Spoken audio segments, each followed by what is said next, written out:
We'll guide you through how to reboot an Android phone. If you find this useful, then please consider subscribing and liking the video.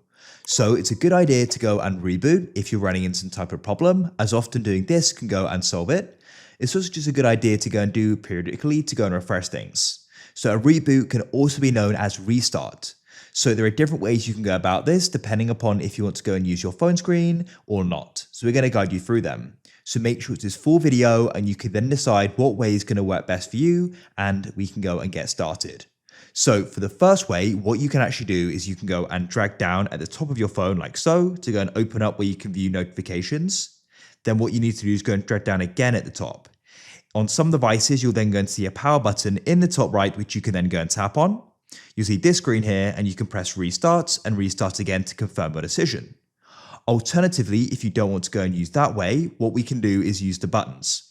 So what you can do is go and tap and hold the side button like so. It's just below the volume rocker, as you can see. And then you'll be taking it to the power screen and you can press restart and you can press restart again to confirm your decision. It'll then restart and come back on.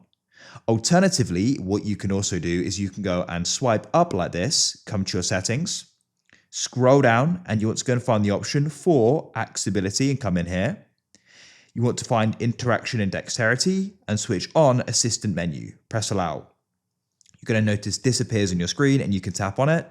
Then you can press the arrow to the right and you can press power off menu. You'll see it here and you can press restart and then press it again to confirm a decision. Then we can go and press restart and now the process is going to go and begin. So go and wait, it's going to automatically go black. And very shortly, we should go and see that it starts booting again. As you can see, it's now loading. Go and wait for it to come back on. It shouldn't go and take too long, and when it does, I'll show you what happens. When it comes back on, we can then go and unlock it, and you'll be able to go and use it again. If you found this useful, then consider subscribing and liking the video. I look forward to help you again in the future.